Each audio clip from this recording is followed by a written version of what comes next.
o promotor Tubino, de Portão, iniciou um movimento lá na capela, quando fizeram aquele dia que ficou evidente, né? que aquilo acabou prejudicando o Montenegro.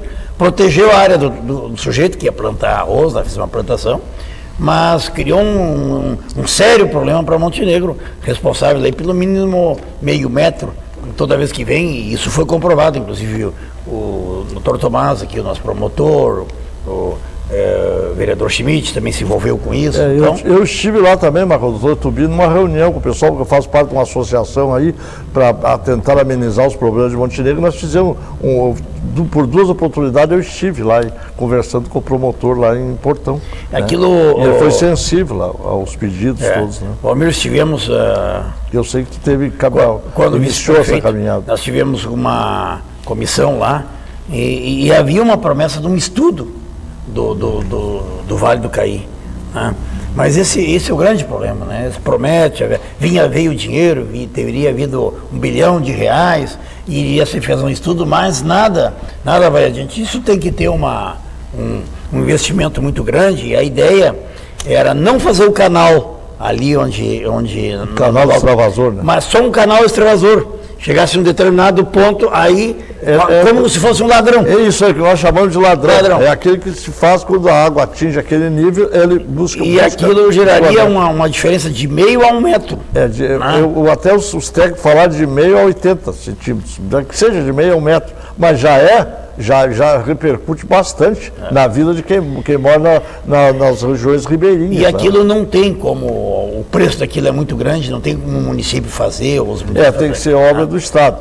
Só que ali, doutor Marcos, eu até estive lá com o pessoal dando uma olhada, é 1 quilômetro e pouco a extensão, e parece que eles falam assim, um ladrão de 70 metros de largura. Claro, o investimento é um tanto alto, tem que fazer as embocaduras para não dar os barrancamentos, lá onde a água vai também chegar lá embaixo, vai ter que também ter o seu próprio, e o resto eu não sei se seria um cimento armado ou seria a própria natureza colocar, porque seria um canal seco, né? Sim. Seria um canal seco.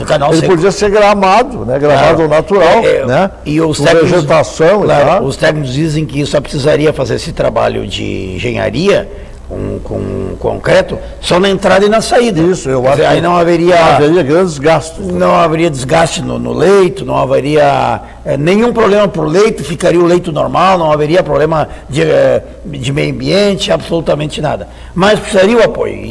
E a gente procurou, a gente sabe que vem aquelas promessas e tal, e depois o ideal, eu acho, doutor Marcos, seria assim, ó. Que é uma obra grande, você sabe, mas que fosse desapropriada aquela área onde seria feito e plantar árvores e tal, e colocar assim a vegetação natural, que ela fosse se espraiando, que ficasse só o canal, né, no meio das árvores, dos arbustos, tá, para que a natureza fosse restabelecida naquele local, pelo menos. Eu acho Valmir, isso é importante, isso é necessário. Montenegro, seria ideal, né? Auxiliaria não só Montenegro, mas também Pareci e Caí. Porque eu acho que toda essa água que desce lá de cima, tá? Essa água que desce, é bem verdade que ela não passaria por Montenegro. Ela desviava Montenegro. Então, todo esse transtorno que tem os rios, você sabe perfeitamente que esse rio é cheio de volta. Ali, por exemplo, faz tantas curvas que de repente quase se encontra o rio, se vê pelo mapa, né? Então, é 1 quilômetro e pouco. Né? Então essa água que vai por ali é o atalho, e sabe que para nós chegarmos no lugar indo pelo atalho, embora indo mais devagar, se chega mais rápido, chegar antes, ou não é? E facilitaria também o curso da água, aliviando a enchente de São Sebastião do Caí. Porque quando chegar naquele nível, ela ia embora, porque hoje o que acontece? Ela represa e vem para Montenegro. Tem dúvida. Isso aí, então isso é uma obra importante, que eu acho que a obra é para amenizar, resolver, não se resolve. E isso já está definido, a técnica é o que melhor que se tem, então mãos à obra. Mãos à obra. E a gente, veio o dinheiro, mas fizeram o quê? Fizeram o quê? Então a população tem que buscar isso aí. Mas, Valmir, além disso, o problema do plano diretor, que o plano diretor prevê um desincentivo à construção nessa área, inclusive proibição dessa área de algumas coisas, não retirar o pessoal que está lá, não desvalorizar aquela área, mas previa vamos dizer assim, um incentivo a outras áreas de Montenegro, a Nova Timbaúva, né, aqueles bairros de Germano Henrique, Santo Antônio, né, e o plano diretor nesse aspecto? O plano diretor, assim, ó, eu não tô, o plano diretor em si eu não estou bem por dentro dele. Eu sei que tem essas situações, está para ser votado. Eu não sei se foi examinado no seu total. Ontem, por exemplo, houve uma manifestação dos moradores ali do bairro Ferroviário que contestaram como o plano diretor está elaborado, então contestaram alguns itens, dizendo que o bairro ali que tem casas boas, em ótimos lugares, que isso vai desvalorizar, que vai acontecer isso, vai acontecer aquilo. Fizeram uma série de questionamentos lá que tem que ser bem examinado. Eu acho que um plano diretor desse tem que ser bem estudado, né, e exposto à população, para que ela também se manifeste, né, em alguns pontos, para ver se é o melhor caminho de fazer isso. Acho que é. Agora tem que ser uma coisa bem estudada, tem que ver as áreas atingidas e assim por diante. Eu não conheço o todo dele, mas sei por altos que é uma situação de quase de emergência, fazer o plano diretor, com as modificações estabelecidas. Só que eu não sei as áreas atingidas e como vai ser atingido. Eu, por exemplo, ali, ó, eu estou ali na Assis Brasil, a água chega até a minha casa, vai ali, meu terreno chega a banhar, uma parte dos fundos, não entra na minha casa, ainda falta uns 70 centímetros para entrar, e não entraria, nunca entrou, só que fosse um dilúvio quase, porque teria que ir lá na esquina, na José Luiz, para entrar água na minha casa.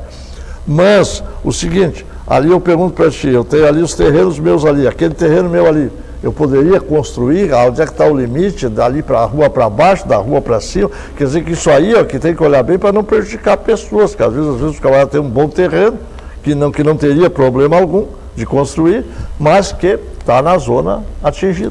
Né?